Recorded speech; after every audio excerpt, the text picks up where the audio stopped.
नमस्कार प्रिय भक्तगणों, स्वागत है मेरे YouTube चैनल पे। आज हम आपको भगवान शंकर की बड़ी ही अद्भुत कहानी सुनाने जा रहा हूँ।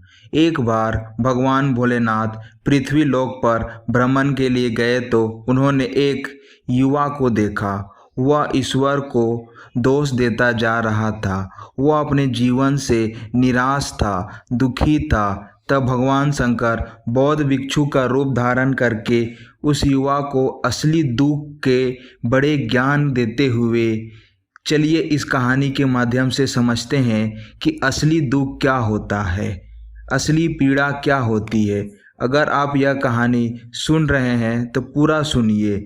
इस कथा को आधा अधूरा छोड़कर जाने की गलती मत करिएगा, क्योंकि इस पवित्र कथा को पूरा सुनने से मनचाहा फल की प्राप्ति होगी। इसलिए इस कथा को पूरा सुन। आप शिवा भक्ति हैं तो भोलेनाथ का अनादर ना करें। सुख और दुख एक ही सिक्के के दो पहलू हैं। यह बात तो आप अपने सुनी ही होगी कि सुख और दुख हमारे जीवन में लगातार आते ही रहते हैं। हमें लगता है कि हमारा जीवन में हजारों दुख है, हजारों समस्याएं आए हैं, लेकिन अगर आप वास्तविक तौर पर देखें, अगर आप इस बात को अच्छी तरह से समझें, तो आप यह समझ पाएंगे कि हमारा जीवन में केवल एक ही दुख होता है। दुख क्या है, हम इस कहानी के मध्य से जानेंगे। उसे दुख का निवारण, उसे दुख का समाधान क्या है, हम इस कहानी में ही जानेंगे। कि इस कहानी के अंत तक जरूर बने रहें। एक समय की बात है, एक व्यक्ति रहता था। उसका नाम सोनू था। वह बड़ा आलसी था, अपने जीवन में बहुत निराश था। उसका कारण यह था कि उसे अब तक जीवन में कुछ भी हासिल नहीं किया था। वह कुछ भी नहीं करता था। उसके घर वाले इस बात से बहुत परेशान रहते थे।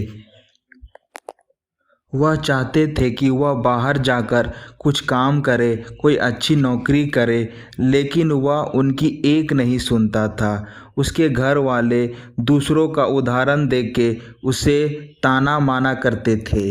इन बातों से उसे कोई फर्क नहीं पड़ता था, जबकि उसके सारे मित्र कामयाब हो चुके थे। कोई अच्छा व्यापार कर रहा था तो कोई अच्छी नौकरी कर रहा था। लोग सोनू से पूछते कि तो तुम क्या कर रहे हो, तो सोनू कुछ नहीं कह पाता था। सोनू कहता कि कोशिश कर रहा हूँ, पर कोशिश का कोई फल नहीं दिख रहा था। देखते ही देखते ऐसा दिन आ गया कि अब सोनू सभी से मुंह छिपाता फिरता। उसे शर्म आती, क्योंकि उसे लोग पूछते कि तुम क्या कर रहे हो, और वो जवाब नहीं दे पाता। इसी कारण धीरे धीरे उसका मन दुखी होने लगा। वह बहुत निराश रहने लगा। उसे ऐसा प्रतीत होता था मानो इस धरती पे वह बोझ है, जिस कारण वह अपने आप को बहुत अकेला महसूस करता, बहुत तन्हा महसूस करता। एक दिन उसके विचार होने लगा कि मेरे हाथों में कुछ नहीं है, मैं कुछ नहीं कर पाता हूँ, मैं कुछ नहीं कर पाऊंगा। अकेले बैठ के वो रोता रहा और भगवान को दोष देता रहा। एक दिन वह छुपता छुपाता कहीं घर से बाहर जा रहा था। उसने देखा कि एक बौद्ध भिक्षु प्रवचन दे रहे हैं, और प्रवचन में वह दुख की बातें कर रहे हैं कि असली दुख क्या है। सोनू अपना मुंह छिपाकर वहीं पे खड़ा हो गया ताकि उसे कोई देख ना ले। चुपचाप वह भिक्षुओं की बातें सुन रहा था। बौद्ध भिक्षु सबसे कह रहे थे कि दुख हमारा सबसे बड़ा साथी है। दुख हमें जीवन के बारे में समझाता है, सही तरीका जीने की सलीका सिखाता है। दुख हमारे गुरु की तरह है, जिससे हमें सीखना चाहिए। आप चाहे तो अपने जीवन, अपने दुखों को अपना गुरु बना सकते हैं, उससे सीख सकते हैं, या आप चाहे तो अपने दुखों पर बैठ के रो सकते हैं, जिससे आपको कोई लाभ नहीं मिलेगा, बल्कि आप दिन ब दिन और कमज़ोर होते जाएंगे, निराश होते जाएंगे। सोनू छिप छिप के उन बौद्ध भिक्षुओं की सारी बातें सुन रहा था। जैसे ही उपदेश खत्म हुआ तो वह बौद्ध भिक्षु के पास पहुंचा। उन्हें प्रणाम करे कहता, उन्हें प्रणाम करके कहता है कि आपने कुछ देर पहले कह रहा था कि दुख को गुरु माना जाए। कैसे दुख को गुरु माने? आप कह रहे थे दुखों से हमें सीखना चाहिए, हमें अपना उन्हें गुरु बनाना चाहिए, लेकिन मैं भी अपने दुखों से परेशान हूँ, अपने जीवन से परेशान हूँ। मैंने आज तक जो दुख झेला है, मुझसे कभी से प्रतीत नहीं हुआ कि दुख मुझे कुछ सिखा रहे हैं, पर हमेशा मुझे यही लगता है कि दुख मुझे पीड़ा दे रहे हैं, तकलीफ दे रहे हैं। पर दुख की पीड़ा बहुत ही भयंकर होती है। ऐसा लगता है कि इसके बाद हमारा जीवन समाप्त हो जाएगा, खत्म हो जाएगा, इसके बाद हमें कुछ नहीं मिलने वाला। यहाँ तक कि मृत्यु भी उसके सामने हमें कम लगती है। जब लोग ताने मारते, जब ये कहते हैं कि तुम क्या कर रहे हो, तो मन को बहुत ठेस पहुंचती है और मैं उनसे कुछ नहीं कह पाता। सोनू की ये सारी बातें सुन के वो बौद्ध भिक्षु सोनू से कहते हैं, बेटा तुम्हें क्या दुख है, तुम दुख के बारे में ऐसे क्यों बातें कर रहे हो। सोनू ने बौद्ध भिक्षु को अपने दुख के बारे सारे बात बता दी और पूछा कि क्या मेरे आपके दुखों के पास समाधान है आपके पास। सोनू की ये बातें सुन के मुस्कुराते हुए वो बौद्ध भिक्षु सोनू से कहते हैं, और वो सोनू से बोले, जब भी तुम्हारे पास कोई असली दुख आए तो मेरे पास आना, मुझे बस बताना, मैं तुम्हें उसका समाधान बताऊंगा। बौद्ध भिक्षु की बातें सुनकर थोड़ा सा सोनू अचरज में पड़ गया। उसे यह समझ में नहीं आ रहा था कि क्या वो आज तक जो झेला हो क्या वो असली दुख नहीं है। उसने आज तक जो ताने सुने हैं, जो पीड़ा उठाए हैं, जो जलन उठाए हैं, क्या वो असली दुख नहीं है। सोनू अपने मन ही मन में कहता है कि जब मुझे अपने ही समझ नहीं पाती है, बौद्ध भिक्षु क्या समझेंगे। इतना सोचकर वो वहां से चला गया। सभी लोगों का ताने सुनकर सोनू बहुत थक चुका था, साथ में बहुत निराश हो चुका था।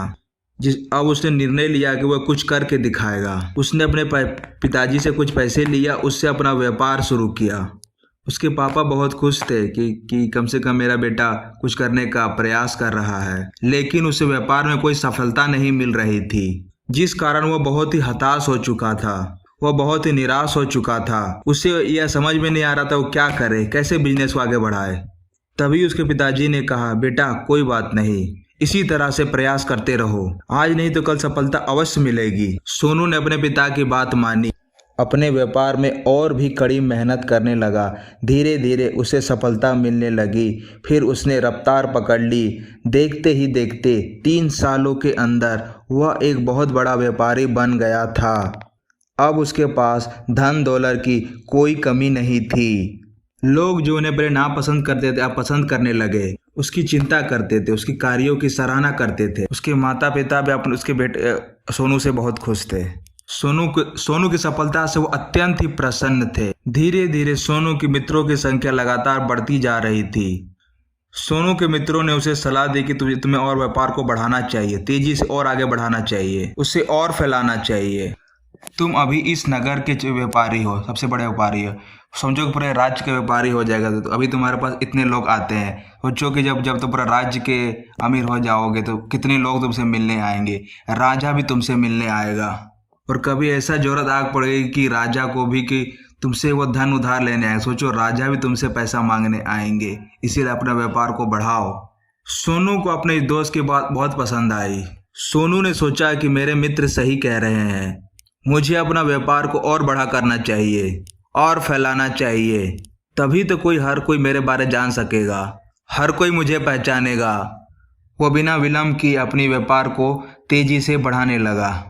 पर उस तेजी से बढ़ाने के कारण उसने कुछ ऐसे स्टेप्स लिए जिससे उसने कई लोगों से अधिक मात्रा में धन उधार ले लिया व्यापार को बढ़ाने के लिए, जिससे उसके ऊपर अब काफी कर्ज हो चुका था। और वो इतना ही नहीं, वो यहाँ पे नहीं रुका और अधिक से अधिक माल मुनाफा कमाने के चक्कर में अपनी जो गुणवत्ता थी सामान की उसे वो कम कर दिया, जिससे उसके माल में वो बात नहीं रह गई थी जो पहले थी। लेकिन वो अपने मित्रों की बातें सुनता रहा, जैसा जैसे उसके मित्र करते थे वो वैसा ही करता था। यहाँ तक कि अपने व्यापार को बढ़ाने के लिए वे दूसरे छोटे व्यापारी के खिलाफ षड्यंत्र भी करने लगा। इसके कारण उसके मन में वो पहले जैसा सुकून नहीं था। उसे अब रातों को नींद नहीं आती थी। उसके मन में बस एक ही बात चलते रहते थे कि किस प्रकार ये पूरे राज्य में उसका व्यापार फैल जाए और उसका पूरा नाम हो और इस राज्य का सबसे बड़ा व्यापारी बन जाएगा, जिस कारण वो दिन रात इसी में लगा रहता है कैसे उसका व्यापार और बड़ा से बड़ा हो जाए। हालांकि उसके पास अब सब कुछ था, धन दौलत,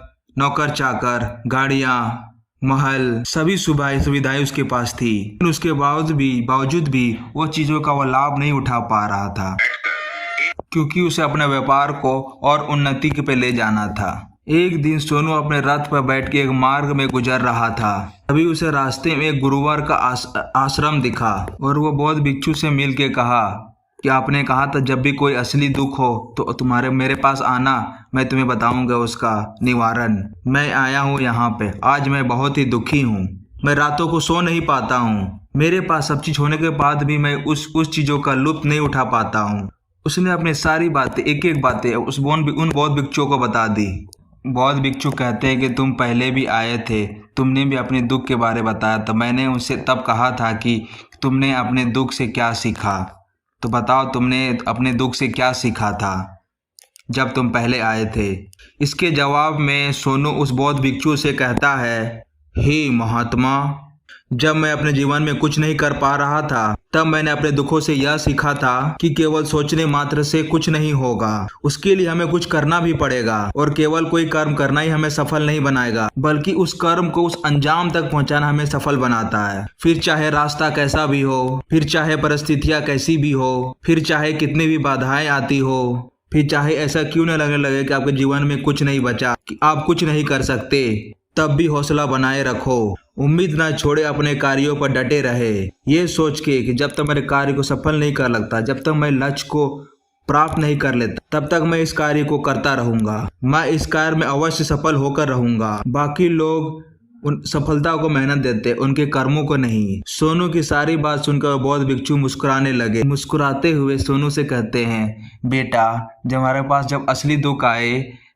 तब मेरे से कुछ कहना, मैं तुम्हारे समस्या का समाधान अवश्य कर दूंगा। इतना कह के बौद्ध भिक्षु वहां से उठ के चले गए। सोनू बौद्ध भिक्षु की बातें सुनकर आश्चर्यचकित रह गया। उसे समझ में नहीं आ रहा था कि आज तक उसने जो दुख देखा है, इतनी जो तकलीफें देखी, क्या वो असली दुख नहीं है। उसके मन में अब सवाल उत्पन्न होने लगा कि असली दुख क्या है, असली दुख क्या है, उनके असली दुख क्या है, और इसकी पहचान क्या है, और इसकी पहचान क्या है, और मुझे कैसे पता चलेगा इस समय में मैं असली दुख में हूँ। लेकिन उसने कुछ नहीं कहा। ये सब वह सोच ही रहा था, तभी वह बौद्ध भिक्षु सोनू के पास एक बड़ा घड़ा लेके आता है। उस घड़े के अंदर सोने के सिक्के थे। उस घड़े को देते हुए बौद्ध भिक्षु सोनू से कहते हैं, बेटा, इसे जमीन के अंदर गाड़ दो, मुझे इसकी जरूरत नहीं है, जब भी जरूरत पड़ेगा तो मैं खोद के निकाल लूंगा, अभी के लिए इसे वहां मिट्टी में एक नीचे दबा दो। सोनू ने उस बौद्ध भिक्षु की बात मानी और घड़ा उस बैर पेड़ के नीचे मिट्टी के नीचे दबा दिया। इतना कहकर वह गुरुवर को प्रणाम करता है और वहां से वापस अपने घर की ओर लौट जाता है। धीरे धीरे समय बीतता गया। सोनू व्यापार में और ज्यादा ही उन्नति करते गया, लेकिन माल की गुणवत्ता अच्छी होने कारण उनकी व्यापार में घाटा होने लगा। और फिर एक ऐसा समय आया कि उसका व्यापार पूरी तरीके से चौपट हो गया। अब उसके पास कुछ नहीं बचा था।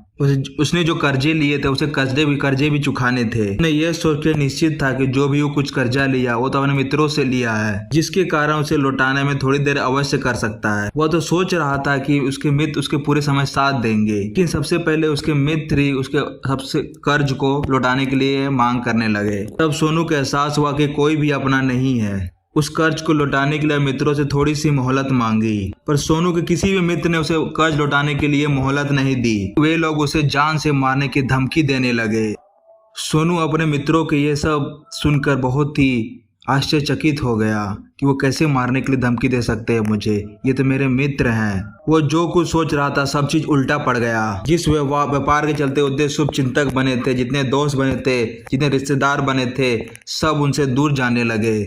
हर कोई उससे पीछा छुड़ाना चाहता था, कोई भी उसका साथ देना नहीं चाहता था। धीरे धीरे उसकी सारी संपत्ति नीलाम हो गई। अब उसके पास वो कुछ नहीं बचा था। वह सड़क पर आ चुका था। उसने हार मान के पिताजी से अपने कहा, मेरी मदद कीजिए पिताजी, कृपया मेरी मदद कीजिए, बाद मैं तकलीफ में हूँ, मेरे ऊपर बहुत ही ऋण है, मेरे ऊपर बहुत ही कर्ज है, मुझे उसे लौटाना है, कृपया करके मुझे थोड़ा सा धन दे दीजिए। लेकिन उसके पिताजी ने कहा कि बेटा, मेरे पास ये छोटा सा घर ही बचा है, यदि इसे भी बेच दूंगा तो मैं और तुम्हारी माँ कहाँ रहेंगे, फिर मुझे भी दर दर की ठोकरें खाने पड़ेगी, बताओ बेटा कैसे होगा ऐसे। पिताजी की बात सुनकर सोनू उदास होकर चुपचाप वहां से चला गया, पर मन ही मन सोच रहा था कि अब मेरे पास कुछ नहीं बचा, जो था वो सब लूट गया, बर्बाद हो गया, अब मैं जी कर क्या करूँगा। वो सोचा कि मेरे पास अब बस एक ही रास्ता है इस कर्जदारों से छुटकारा पाने के लिए। यह सोचते हुए एक पहाड़ की वो चोटी पे पहुंच गया।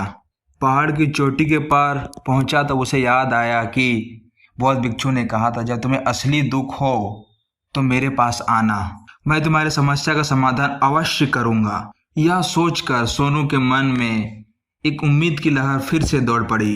सोनू दौड़ता हुआ उस बौद्ध भिक्षुओं के पास पहुंचा तो सोनू ने उन्हें प्रणाम करके अपने जीवन पर बीती हुई जितनी ही बातें उन्हें बता दी और कहा कि हे परमात्मा, हे प्रभु, आपने कहा था कि जब मेरे पास कोई असली दुख आएगा तो तब आना मेरे पास बताने के लिए, मैं उसका समाधान मिलूंगा। मुझे बहुत ही दुख हुआ, मुझे लगता है कि ये असली दुख है।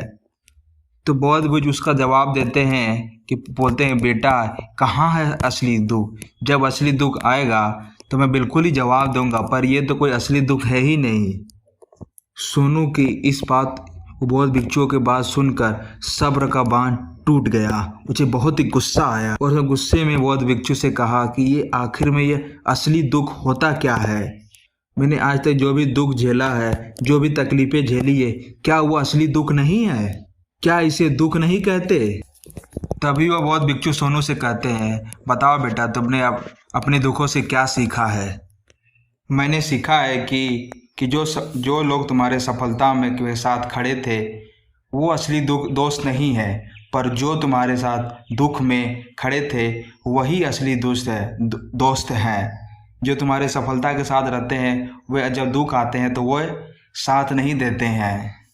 दुख में साथ देने वाले ऐसे लोग बहुत ही कम मिलते हैं और जिन्हें भी ऐसे लोग मिलते हैं उन्हें हमेशा उनकी कद्र करनी चाहिए। जब भी तुम कोई कार्य कर रहे हो तो उस कार्य को बहुत ईमानदारी से करो, कोई गलत तरीके से मत करो, क्योंकि जो भी तुम गलत करोगे वो वापस तुम्हारे पास लौट के आएगा। लालच ना करो और अपने लक्ष्य तक पहुंचने के लिए कोई षड्यंत्र मत करो। सोनू की यह बातें सुनकर वह बौद्ध भिक्षु वो बैर पेड़ के पास पहुंचा और वहां गड्ढा खोद के और वह घड़ा जिस पे सोने के सिक्के थे सोनू को दे दिया। वह घड़ा सोनू को देते हुए कहते हैं कि जब तुम्हारे पास असली दुख आए तो मेरे पास आना, मैं समाधान अवश्य करूंगा। सोनू अब भी बड़ी अचरज में था। उसे यह बिल्कुल समझ में नहीं आ रहा था कि असली दुख आखिर में है क्या, पर उसने अपने हाथों में पड़े हुए उस सोने के सिक्के से भरे हुए घड़े को देखा। इसे देख के मन ही मन में सोनू को लगा कि इससे अब कुछ राहत हो जाएगी, मैं अपने मित्र का अब वो कर्ज लौटा सकूंगा और एक नया व्यापार मैं फिर से आरंभ कर सकूंगा। जिस कारण उसने बौद्ध भिक्षु को प्रणाम किया और वहां से चल पड़ा। सोनू ने उस सोने के सिक्के से अपने सारे दोस्तों और रिश्तेदारों का कर्ज लौटा दिया और एक बार फिर से नया व्यापार चालू किया। व्यापार छोटा था पर सोनू इस बार बहुत खुश था। पूरी ईमानदारी मेहनत के साथ अपने व्यापार पे काम किया और देखते ही देखते एक बार फिर से वो बड़ा व्यापारी बन गया। लेकिन अब की बार वह बहुत खुश था कि इस बार वह कोई लालच नहीं किया, ना ही किसी के लिए वह षड्यंत्र रचा, बल्कि पूरे ईमानदारी के साथ मेहनत के साथ वो काम किया। लेकिन जैसे जैसे आप अमीर बनते जाते हैं, आप धनवान हो जाते हैं, तो आपके मन में वो डर बैठ जाता है कि अपने धन को ना खो दे, जिसके कारण वो दान करने लगता है, पुण्य करना शुरू कर देता है, लोगों की मदद करते हैं ताकि आपके जीवन में कभी दुख ना आए। लेकिन यह जीवन सुख और दुख का संगम है, जिसके कारण सभी को सुख और दुख से गुजरना पड़ेगा। इसी वजह से सोनू के जीवन में एक बार फिर से दुख उत्पन्न हुआ। अब की बार उसके माता और पिता दोनों की मृत्यु हो गई। सोनू अपने माता और पिता से बहुत प्यार करता था, जिस कारण उसके मन को बहुत ही गहरा आघात पहुंचा। जब आखिरी बार वह उन्हें देख रहा था उसके मन में बहुत ही हजारों सवाल उत्पन्न हुए। वो अपना घर लौट आए। घर लौट के देखा कि जिस संपत्ति के लिए वो लड़ते झगड़ते रहते थे, आज वो देखभाल के लिए कोई नहीं था। जो भी उसके माता पिता ने मेहनत की, जो धन इकट्ठा किया, सब यहीं का यहीं रह गया। लेकिन अब सब कुछ खत्म हो चुका था। लेकिन अब सोनू का मन बहुत बेचैन हो रहा था। उसके मन में हजारों सवाल उत्पन्न हो रहे थे। वो अपने आप को बहुत अकेला महसूस कर रहा था। उसे बहुत खाली सा महसूस हो रहा था। उसने इधर उधर देखा लेकिन उसे अब कुछ समझ में नहीं आ रहा था। तभी उसे बौद्ध भिक्षु की याद आई। सोनू भागा भागा बौद्ध भिक्षु के पास पहुंचा। उस बौद्ध भिक्षुओं ने सोनू से सवाल किया कि क्या हुआ बेटा, फिर से दुख आ गया है क्या? तभी सोनू ने कहा, नहीं गुरुदेव, अब तो सब ठीक है, लेकिन आज मेरे माता पिता की मृत्यु हो गई है और मैं बहुत ही अकेला महसूस कर रहा हूँ। मैं बहुत दुखी महसूस कर रहा हूँ, जैसे कुछ खाली सा है, जैसे कुछ अकेलापन सा है। तभी वह बौद्ध भिक्षु सोनू से कहता है, इसमें दुखी होने वाली क्या बात है? यह तो जीवन है, जो पैदा लिया वो तो मरेगा। यहाँ पे कोई रहने नहीं आया है, जो आया है सो जाएगा। हम लोग एक ना एक दिन मृत्यु को प्राप्त हो ही जाएंगे। अब मृत्यु कब आएगी किसी को नहीं पता।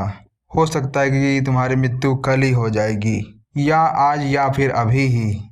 यह सुनकर सोनू आश्चर्यचकित रह गया। यह सुन के सोनू ने कहा, हे महात्मा, ये आप क्या कर रहे? अभी तो मैं जवान हूँ, मुझे पूरी जीवन अभी जीनी है। मैं तो जीना चाहता हूँ, कुछ करना चाहता हूँ, और आप कह रहे हैं कि मैं कभी भी मृत्यु को प्राप्त हो सकता हूँ। और इस बात पे वो बौद्ध भिक्षु सोनू से कहते हैं कि बेटा, इस भ्रम में कहीं मत रहना कि मौत सिर्फ बूढ़े को ही आते हैं। बूढ़ों के सामने तो उनके जवान बच्चे मर जाते हैं। मौत किसी की वायु देख के नहीं आती, ना ही किसी को बता के आती है। सोनू बौद्ध भिक्षु की ये सारी बातें सुन के और भी बेचैन हो गया और वह चुपचाप वहाँ से चला गया। उसका मन का खालीपन अब भी वैसे ही था। वह अब भी अपने आप को बहुत ही अकेला महसूस कर रहा था। उसका मन अब व्यापार में भी नहीं लगता। जब भी वो कोई काम करता, उसके मन में ढेरों सवाल आने लगते कि मैं क्यों कर रहा हूँ, किस लिए कर रहा हूँ, क्यों करूँ। उसके मन में एक गहरा प्रश्न आने लगा कि हम पृथ्वी में क्यों आते हैं, कि इस जीवन में को भोगे और मृत्यु को प्राप्त कर ले। वह समझ नहीं पा रहा था कि जीवन का असली मतलब क्या है। उन्होंने कई विद्वानों से पूछा जो उसे पॉसिबल हो सकता था। उन्होंने काफ़ी खोजबीन की, लेकिन उसे कोई भी जवाब नहीं मिल पा रहा था। वो सब जगह खोजबीन की, लेकिन उसे कोई भी जवाब नहीं मिल पा रहा था। जब उसे कोई जवाब नहीं मिला तो उसका दुख और भी बढ़ गया, जिस कारण उसे मन की बेचैनी और भी बढ़ गई थी।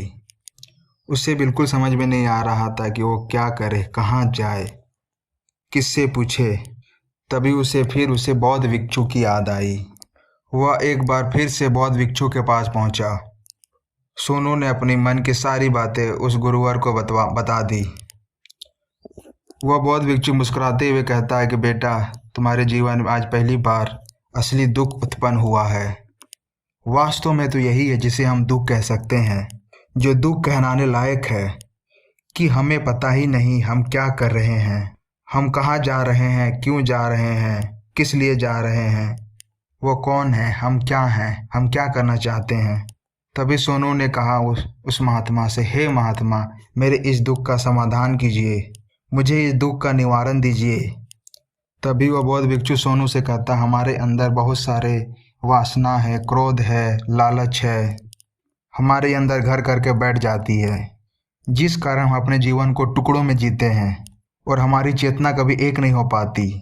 हम कभी एक जगह सोच नहीं पाते और हमारी ऊर्जा शक्ति भी पूरी तरीक़ा से छिन्न भिन्न हो जाती है। और आज की इस दौड़ में हमें इतना भी समय नहीं कि एक पल निकाल के हम देख सके, अपने आप को समझ सके। वास्तविक इस पृथ्वी में सभी लोग सिर्फ दुख दुख करके चिल्लाते रहते हैं। उनका समाधान निकालने का हम मुमकिन प्रयास करता है, लेकिन हम जिसे दुख समझते हैं वह दुख तो है ही नहीं, तो इसका समाधान आपको कहाँ से मिलेगा। ये तो परिस्थितियाँ हैं जिसके कारण हम अपने आप को दुखी समझते हैं, अपने आप को तकलीफ में समझते हैं। जैसे हम किसी एक परिस्थिति में निकलते हैं, हम दूसरे परिस्थिति में फंस जाते हैं। जिस प्रकार हम पहली समस्या का सामना करते हैं, उसी प्रकार हम दूसरी समस्या का भी सामना करते हैं। जब हम परिस्थितियों से हार मान लेते हैं, जब हमें लगता है कोई रास्ता नहीं बचा, तब हमारे सामने केवल एक ही रास्ता नजर आता है, और वह है मृत्यु। लेकिन ये कोई समाधान नहीं है, ये कोई रास्ता नहीं है। यदि आप सचमुच अपनी समस्या का समाधान चाहते हैं तो अपने आप को इकट्ठा करना सीखिए, अपनी ऊर्जा को इस संसार में वापस लीजिए, उससे एक कर अपने ऊपर ध्यान पर लगाइए। मृत्यु से पहले अपने आप को पहचानो, अपने आप को जानो, अपने आप को बिखरने मत दो। तभी सोनू उस बौद्ध भिक्षु से कहता है, हे महाराज, तो क्या हमें इस जीवन को नहीं जीना चाहिए?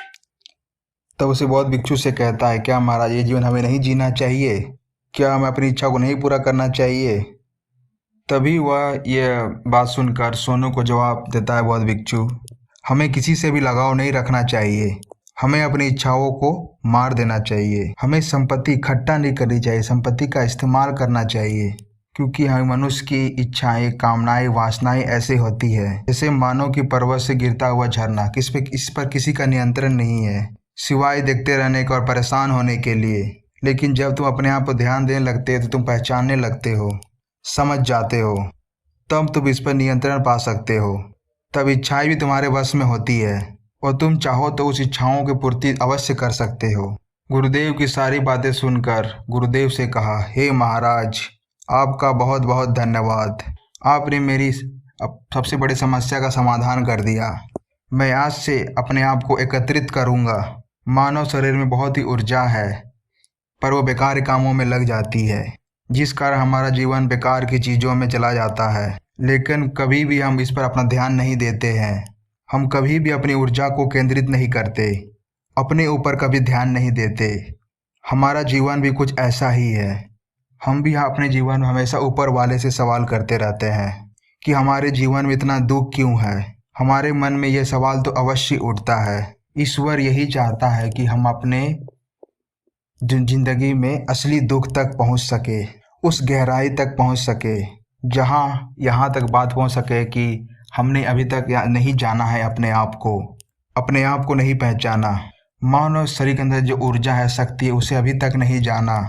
हम चाहे तो अपने आप को एकत्रित कर सकते हैं, अपने आप में नियंत्रण पा सकते हैं, लेकिन हम इस ऊर्जा का व्यर्थ उपयोग करते रहते हैं, व्यर्थ की चीज़ों में लगा देते हैं, जिस कारण अपने आप को कभी पहचान नहीं पाते और ना ही कभी अपने आप पर नियंत्रण पा सकते हैं। यदि आप अपने आप को जानना चाहते हैं, पहचानना चाहते हैं, तो पहले आपको खुद को एकत्रित करना होगा, अर्थात ध्यान लगाना होगा। जी हाँ, ध्यान लगाना होगा। ध्यान से ही अपनी सारी दुखों का समाधान निकाल सकते हैं। तभी आप अपने आप को पहचान सकते हैं, जान सकते हैं और अपने सारे जीवन का दुखों का समाधान कर सकते हैं। इस वीडियो को बोलने समय कोई त्रुटि हो तो मैं क्षमा चाहता हूँ। उम्मीद है आप सभी को ये वीडियो अच्छी लगी होगी। आप सच्चे भक्त हैं तो इस चैनल को जरूर सब्सक्राइब करें। धन्यवाद।